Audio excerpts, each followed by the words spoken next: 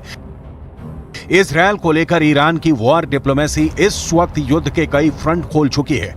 Saudi अरब के crown Prince Mohammad बिन सलमान से Iran के राष्ट्रपति इब्राहिम रईसी की बातचीत के बाद 48 घंटे में ईरान के विदेश मंत्री ने इराक का दौरा किया, वहां के राष्ट्रपति से मिले। ईरान के विदेश मंत्री ने सीरिया जाकर वहां के राष्ट्रपति से मुलाकात की। हुसैन अमीर अब्दुल्लाहिया फिर लेबनान गए और हिजबुल्लाह की लीडरशिप से मिले। इसके बाद वो कतर आए और वहां के विदेश मंत्री से मीटिंग करने के बाद हमास की लीडरशिप यानी इस्माइल हानिया से मुलाकात की। सवाल है कि क्या 48 घंटे के अंदर ईरान और इजरायल के बीच बड़े युद्ध की तैयारी हो चुकी है?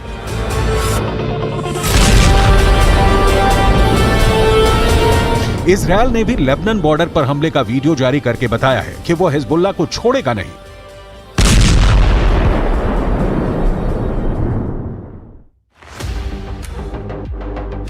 लेकिन अपनी ताकत दिखाने के लिए हिजबुल्लाह ने अपने वीडियो वायरल करने शुरू कर दिए हैं। हिजबुल्लाह के इस वीडियो में बताया जा रहा है कि वो इजरायल पर हमले के लिए तैयार है।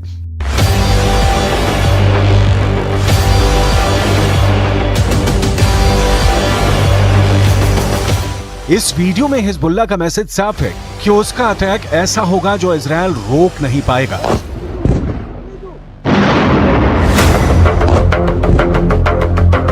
इस वीडियो में हिजबुल्लाह का मिलिशिया कमांडो ऑपरेशन की तरफ इशारा कर रहा है।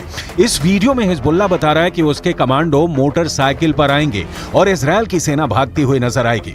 हिजबुल्लाह ने बहुत साफ शब्दों में कह दिया है कि वो इजरायल पर हमला कर देगा।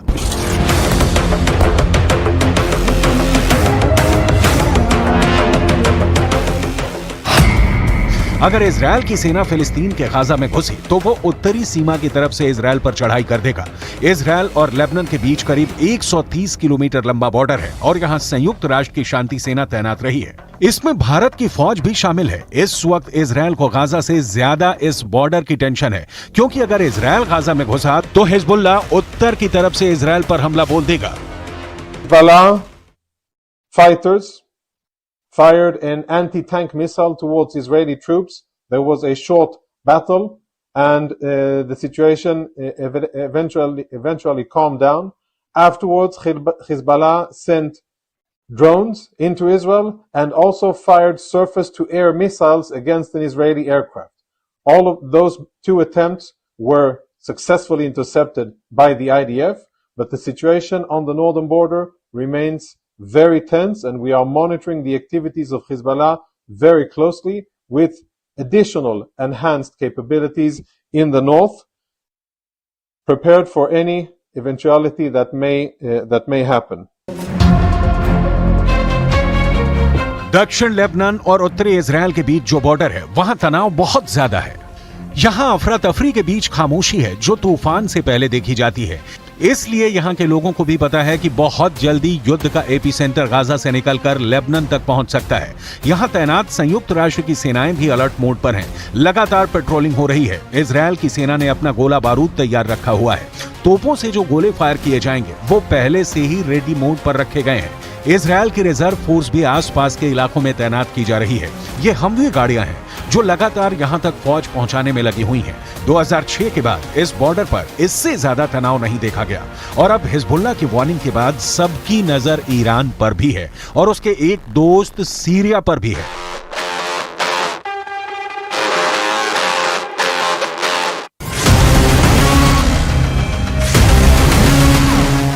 इजराइल के गोलान की पहाड़ियों पर भी टैंक पहुंचा दिए गए हैं। ये जगह सीरिया का हिस्सा था, लेकिन 1967 में युद्ध के बाद इजराइल ने सीरिया के इस हिस्से को अपने में मिला लिया और तभी से यह इलाका इजराइल के कंट्रोल में है। देखा जाए तो इस वक्त पूरे पश्चिम एशिया में युद्ध की चिंगारी पहुंच चुकी है। इजराइल से लेकर गाजा और गाजा से निकली ये आग अब लेबनान पहुंच चुकी है। चिंगारी सीरिया और ईरान में भी नजर आ रही है।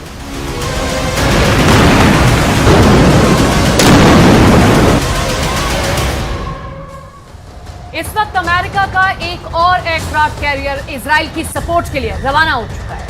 पहले जेराल्ड फोर्स और अब आइजनहावर अमेरिका का एक्शन बता रहा है कि वो ईरान और हिजबुल्लाह को हर हाल में रोकने वाला है। अमेरिका ने अपना दूसरा एयरक्राफ्ट कैरियर तब भेजा है जब ईरान ने दो टूक शब्दों में कहा है कि इजराइल ने गाजा पट्टी में हमले नहीं रोके तो वो भी युद्ध में उतरने के लिए तैयार है।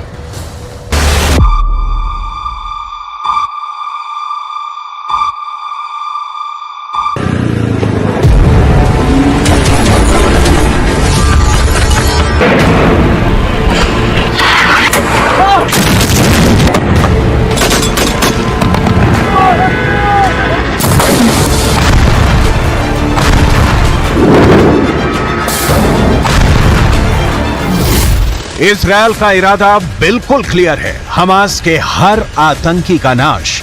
ईरान का इरादा बिल्कुल क्लियर है, हमास के खात्मे को बचाने के लिए युद्ध में कूदना है। अमेरिका का इरादा बिल्कुल क्लियर है, इजराइल को हिजबुल्लाह से, हमास से और सबसे बड़े दुश्मन ईरान से बचाना है।